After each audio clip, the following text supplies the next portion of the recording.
ಇವತ್ತು ಒಂದು ದುರಂತ ಅಂತ ಹೇಳ್ಬೇಕು. ಕಲಬುರಗಿಯಲ್ಲಿ ಇಡೀ ಒಂದು ಜನ ಸಮೂಹನೇ ನಾಚಿಕೆ ಪಡ್ಬೇಕು. ಯಾಕಂದ್ರ ಒಂದು ವಾರ್ಡ್ ನಂಬರ್ 2ರಲ್ಲಿ ಬರುವಂತ ರಾಮನಗರದಲ್ಲಿ ಸುಮಾರು ಒಂದು 89 ಕುಟುಂಬಗಳಿದಾವೆ. ಪರಿಶಿಷ್ಟ ಜಾತಿ ಅಲೆಮಾರಿ ಸಮುದಾಯದವರು ಇದ್ದಾರೆ. ಅವರಿಗೆ ಸುಮಾರು ಒಂದು 4 ವರ್ಷದಿಂದ ಸ್ಲಮ್ ಘೋಷಣೆ ಮಾಡಿ ಅಂತ ಮಂಡಳಿಗೆ, ಕರ್ನಾಟಕ ಕೊಳಗೇರಿ ಅಭಿವೃದ್ಧಿ ಮಂಡಳಿ ಕಲಬುರಗಿ, ಇವರಿಗೆ ಸಹ ಮನವಿಯನ್ನ ಕೊಟ್ಟಿದ್ದೀವಿ. DC ಅವರಿಗೆ ಕೊಟ್ಟಿದ್ದೀವಿ, ಮಹಾನಗರ ಪಾಲಿಕೆಗೆ ಕೊಟ್ಟಿದ್ದೀವಿ. ಈಗ ಅಲ್ಲಿ ಕುಡಿಯಲು ನೀರು ಮತ್ತೆ ಬೇಸಿಕ್ ನೀಡ್ಸ್, ಮೂಲಭೂತ ಸೌಕರ್ಯ ಇಲ್ಲದ ಕಾರಣದಿಂದ ನಾವು ಜಿಲ್ಲಾಧಿಕಾರಿಗಳಿಗೆ ಗಮನಕ್ಕೂ ತಂದಿದ್ವಿ. ಅದಕ್ಕೆ ಅವರು ತಕ್ಷಣ ಸ್ಪಂದಿಸಿ ಮಹಾನಗರ ಪಾಲಿಕೆ ಆಯುಕ್ತರಿಗೆ ಒಂದು ಇದನ್ನ ಮಾಡ್ತಾರ, ನೀವು ಅವರಿಗೆ ಕುಡಿಯೋ ನೀರು ಕೊಡಕ್ ಏನ್ ತೊಂದ್ರೆ ಇಲ್ಲ, ನೀರನ್ನು ಕೊಡ್ಬಹುದು ಅಂತಂದಾಗ ಮಹಾನಗರ ಪಾಲಿಕೆಗೆ ನಾವು ಈ ಮೊದ್ಲೇ 2025ರಲ್ಲೇ ಒಂದು ಪ್ರೊಟೆಸ್ಟ್ ಮಾಡಿ ಕುಡಿಯೋ ನೀರು ಕೊಡ್ರಿ ಅಂತ ಕೇಳಿದ್ವಿ. ಅದರ ಭಾಗವಾಗಿ ಮತ್ತೊಂದ್ 2 ಸಲ ಒಂದು ಮನವಿನ ಕೊಟ್ಟದಾಗ ಮಹಾನಗರ ಪಾಲಿಕೆ ಆಯುಕ್ತರು ಸ್ಪಂದಿಸಿ ಒಂದು ಬೋರ್ವೆಲ್ ಅನ್ನ ಹಾಕ್ಸ್ಬೇಕು ಅಲ್ಲಿ ಅಂತಂದು ಜಾಗನ ಪರಿಶೀಲನೆ ಮಾಡಿ ಎಷ್ಟು ಕುಟುಂಬಗಳಿದಾವೆ, ಉಪಾಯುಕ್ತರು ಸಹ ಬಂದು ನೋಡ್ಕೊಂಡು ಹೋಗಿದ್ದಾರೆ, ಮೇಯರ್ ಸಹ ಜೊತೆನೂ ನೋಡ್ಕೊಂಡು ಹೋಗಿದ್ದಾರೆ. ಕುಡಿಯೋ ನೀರು ಮತ್ತೆ ಲೈಟ್ ಅನ್ನ ಕೊಡ್ತೀವಿ, ಸ್ಲಮ್ ಡಿಕ್ಲೇರ್ ಆದಾಗ ಆ ಭೂಮಿ ಯಾರ್ದು ಆಮೇಲೆ ಅದು ಪರಿಶೀಲನೆ ಮಾಡೋಣ ಅಂತ ಹೇಳಿ ಒಂದ್ ಬೋರ್ವೆಲ್ ಅನ್ನ ಕೊಡಿಸ್ತಾ ಇದ್ವಿ.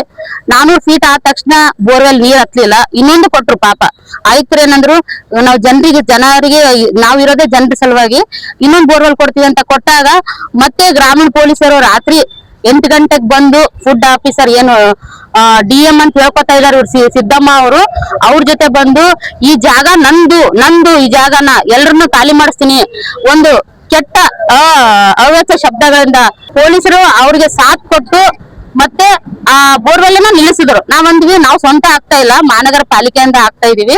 ಕಮಿಷನರ್ ಜೊತೆ ಮಾತಾಡಿದ್ರು ಸಹ ಕಮಿಷನರ್ಗೂ ಲೆಕ್ಕ ಇರ್ಲಾರ್ದನೆ ಅವ್ರು ಮಾತಾಡಿರೋಂಥದ್ದು. ಅಷ್ಟೆಲ್ಲ ಮಾಡಿ ಬೈದು ಮತ್ತೆ ನಮ್ಮ ಜನರಿಗೂ ಸಿಕ್ಕಾಪಟ್ಟೆ ಬೇಡ್ಕೊಂತಿನವ್ರು, ಎಲ್ಲಿಂದ ಬಂದಿದ್ದೀರಿ ನೀವು, ಇಲ್ಲಿ ಇರೋಂಗಿಲ್ಲ, ಎಲ್ಲೋ ಸ್ಲಮ್ ಜನರು, ನೀನ್ ಎಲ್ಲಿ ಸಂಘಟನೆ ಕಟ್ತೀನಿ, ನನಗೂ ಜೀವ ಬೆದರಿಕೆ ಹಾಕಿ ಒಂದು 28ನೇ ತಾರೀಕು ಬೋರ್ವೆಲ್ ನ ನಿಲ್ಲಿಸಿದಂತಾಯ್ತು. ನಾವು ಒಯ್ರಿ ಅಂತ ಅಂದ್ವಿ, ಪೊಲೀಸರಿಗೂ ಸ್ಪಂದಿಸಿದ್ವಿ, ನಿಮ್ ಕೆಲಸ ನೀವು ಮಾಡ್ತಾ ಇದ್ರಿ, ನಿಮ್ ಅಧಿಕಾರದಲ್ಲಿ ಇದ್ರಿ, ಸ್ಪಂದಿಸಿದಾಗ ಬೋರ್ವೆಲ್ ನ ವಾಪಸ್ ತೆಗೆದುಕೊಂಡು ಹೋಗ್ರಿ ಅಂದಾಗ ಒಯ್ದ್ರು. ಮತ್ತೆ 2 ದಿನ ಬಿಟ್ಟು ಮತ್ತೆ ಕಮಿಷನರ್ ಹತ್ರ ಬಂದ್ವಿ, ಸರ್ ನೀರ್ ಹತ್ಲಿಲ್ಲ, ಅರ್ಧಕ್ಕೆ ನಿಲ್ತು 160 ಹಾಕಿದ್ರು, ಮತ್ತೆ ಬೇಕು ನಮ್ಗೆ ನೀರು ಹೆಂಗಾದ್ರೂ ವ್ಯವಸ್ಥೆ ಮಾಡಿ, ನೀವು ಟ್ಯಾಂಕರ್ದಾದ್ರೂ ಕಳಿಸಿ, ಇಲ್ಲ ನಮ್ಗೆ ಬೋರ್ವೆಲ್ ಆದ್ರೂ ಹಾಕ್ಸಿ, ನಮ್ಗೆ ತೊಂದ್ರೆ ಇಲ್ಲ ಅಂತಂದಾಗ ಮತ್ತೆ ಏನ್ ಮಾಡಿದ್ರು, ಅವ್ರು ಯಾರು ಬರ್ತಾರೆ ಬರ್ಲಿ ಪೊಲೀಸರು, ನಾನ್ ಮಾತಾಡ್ತೀನಿ ಅಂದ್ರು ಆಯ್ತ್ರೆ ಅಂದಾಗ ಮತ್ತೊಂದ್ಸಲ ಬೋರ್ವೆಲ್ ಕಳಿಸಿದ್ರು. ಪಾಪ ಕಾರ್ಪೊರೇಷನ್ ಕಾಂಟ್ರಾಕ್ಟರ್ ಎಲ್ಲರೂ ಇದ್ರು ಬೋರ್ವೆಲ್ ಹಾಕುವಾಗ. ರಾತ್ರಿ 10 ಗಂಟೆಗೆ ಬಂದು 1 and 2 ಬಂದು ಅದ್ರಲ್ಲಿ ಕುಡಿದ್ ಬಂದಿದ್ರು, ಅವ್ರ ಜೊತೆ ಕುಡಿದ್ ಬಂದು ಸಿಕ್ಕಾಪಟ್ಟೆ ಮಾತಾಡಿ ನಿಮ್ ಗುಡಿಸಲುಗಳೆಲ್ಲ ಎಲ್ಲ ಕಿತ್ತುತ್ತೀವಿ.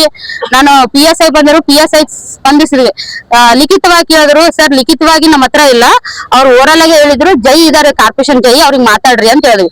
ಜೈ ಮಾತಾಡಿದ್ರು, ನಿನ್ ಕಾರ್ಪೊರೇಷನ್ ಹೌದಲ್ಲ ಡೂಪ್ಲಿಕೇಟ್ ಅನ್ನೋ ಒಂದ್ ರೀತಿಯಲ್ಲಿ ಅವ್ರ ವಾದ ಇತ್ತು, ಅದಕ್ಕೆ ನೀವು ಬೋರಲ್ಲಿ ನಿಲ್ಸಿ ವಾಪಸ್ ಒಯ್ಬೋದು ಅಂತ ಹೇಳಿದ್ವಿ. ಪೊಲೀಸರು ಮಾತ್ರ ನಮ್ ಹೆಣ್ಮಕ್ಳು ಅಂದ್ರು, ನಮ್ ಗುಡಿಸಲ ಹತ್ರ ನಿಂತಿರೋ ಸಾಹೇಬ್ರೆ ಮುಂದಕ್ಕೆ ಸರಿರಿ, ನಮ್ ಮಲ್ಕೋಬೇ, ನೀವೇನಿಲ್ಲ ಇಲ್ಲಿ ಎಷ್ಟ್ ನಿಂದಿರಿ, ನಿಮ್ಗೆ ಯಾಕೆ ಬೋರ್ವೆಲ್ ಬೇಕು, ಓ ಮೇಡಮ್ ನೀವು ಸಂಘಟನೆ ಕಟ್ತೀರಿ, ಟ್ಯಾಂಕರ್ ದಿಂದ ತಂದು ಹಾಕ್ರಿ, ಅದಕ್ಕೆ ನಾವು ಕಾರ್ಪೊರೇಷನ್ DC ಆಫೀಸ್ ಎಲ್ಲ ಇಲ್ಲ ಅನ್ನೋ ಒಂದು ಎದುರಿಸೋ ರೀತಿಯಲ್ಲಿ ಮಾತಾಡಿದ್ರು ಪೊಲೀಸರು. ಗ್ರಾಮೀಣ ಪೊಲೀಸರು ಹೆಸರು ಗೊತ್ತಿಲ್ಲ, ಅವ್ರ ಎದುರುಗಡೆ ಬಂದಾಗ ನಾವು ಗೊತ್ತಿಡಿತೀವಿ. ನಾವು ಕಮಿಷನರ್ಗೂ ಸಹ ಕಂಪ್ಲೇಂಟ್ ನ ಕೊಟ್ಟಿದ್ವಿ ಈ ಮೊದಲೇ.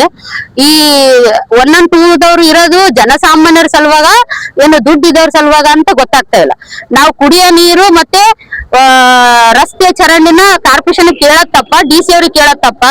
ಈ ಫುಡ್ ಇಲಾಖೆದು ಜಾಗ ಅಂದ್ಮೇಲೆ ಅದು ಸರ್ಕಾರನೇ, ಫುಡ್ ಇಲಾಖೆ ಅಂದ್ರೆ ಸರ್ಕಾರನೇ, DC ಅಂದ್ರೂ ಸರ್ಕಾರ, ಮಹಾನಗರ ಪಾಲಿಕೆ ಅಂದ್ರೂ ಸರ್ಕಾರದವರೇ ಬೋರ್ವೆಲ್ ಹಾಕ್ತಾ ಇದಾರೆ. ಅಂದ್ರೆ ಯಾವ್ದು ಇವರಿಗೆ ಇಲ್ಲಿ ಒಂದು ಆ ಹೆಣ್ಮಗಳ ಹತ್ರ ಸಿದ್ದಮ್ಮ ಈ ಜಾಗ ನನ್ನ ಹೆಸರಿಗಿದೆ, ನಾನ್ ಇವತ್ ಖಾಲಿ ಮಾಡಿಸ್ತೀನಿ ಅಂತ ಸರ್ಕಾರದಂತ ಮಾತಾಡ್ತಾನೆ ಇಲ್ಲ, ಫುಡ್ ಇಲಾಖೆದಂತ ಮಾತಾಡ್ತಾನೆ ಇಲ್ಲ, ನಂದು ನಿಮ್ಗೆ ಒದ್ದು ಖಾಲಿ ಮಾಡಿಸ್ತೀನಿ ಅನ್ನೋ ಒಂದು ರಾತ್ರಿ 10:30 11 ಗಂಟೆಗೆ ಬಂದು ಅವಾಚ್ಯ ಶಬ್ದಗಳಿಂದ ಬೈತಾ ಇರೋದು. ಅದಕ್ಕೆ ಇಬ್ಬರ ಗ್ರಾಮೀಣ ಪೊಲೀಸರನ್ನ ಮತ್ತೆ ಏನು ಫುಡ್ ಇಲಾಖೆ DM ಅಂತ ಇದಾರಲ್ಲ, ಇವರಿಬ್ಬರ ಮೇಲೆ ತನಿಖೆ ಆಗ್ಬೇಕು ಮತ್ತೆ ಸೂಕ್ತ ಕಾನೂನು ಕ್ರಮ ಆಗ್ಬೇಕು.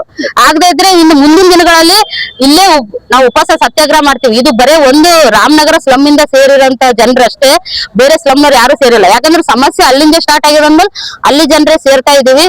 ನಮಗ್ ಕುಡಿಯಕ್ ನೀರು ಮತ್ತೆ ಲೈಟ್ ಕೊಡೋದೇ ಇರುವಂತ ಮಹಾನಗರ ಪಾಲಿಕೆ ಗುಲ್ಬರ್ಗದಲ್ಲಿ ಬೇಕಾ ಅಂತ ನಂದೊಂದು ಪ್ರಶ್ನೆ. ಇರೋದೇ ನಮ್ ಸಲುವಾಗಿ. ನಮ್ಮನ್ನ ಕೊಡ್ಲಿಲ್ಲ ಅಂದ್ರೆ ಇವ್ರಿಗೆಲ್ಲ ಎದಕ್ ಇರ್ಬೇಕು ಅನ್ನೋದೇ. ಇನ್ನು ಮುಂದಿನ ದಿನಗಳಲ್ಲಿ ಇವ್ರಿಬ್ಬರ ಮೇಲೆ ತನಿಖೆ ಕಾನೂನು ಕ್ರಮ ಆಗದಿರೋದೇ. ಉಸ್ತುವಾರಿ ಸಹ ಕಲಬುರಗಿ ಉಸ್ತುವಾರಿ ಈ ಗೃಹ ಮಂತ್ರಿ ಆಗಿದ್ದಾರೆ. ಇನ್ನು ಆಗಿ ಒಂದು ವಾರನೂ ಆಗಿಲ್ಲ, ಆವಾಗಲೇ ಪೊಲೀಸರು ದಬ್ಬಾಳಿಕೆ ಜಾಸ್ತಿ ಆಗ್ತಾ ಇದೆ. ಇನ್ನು ಮುಂದಿನ ದಿನಗಳಲ್ಲಿ ಏನ್ ಪೊಲೀಸರು ನಮ್ಮನ್ನ ಇಡ್ಬೇಕಂತಾರೋ ಏನು ತುಳಿಬೇಕಂತಾರೋ ಅದಕ್ಕೆ ಆನ್ಸರ್ ಅವರೇ ಮಾಡ್ಬೇಕು. ರೇಣುಕಾ ಸರಡಗಿ, ಸ್ಲಂ ಜನಾಂದೋಲನ ಜಿಲ್ಲಾ ಸಂಚಾಲಕಿ, ಕಲಬುರಗಿ.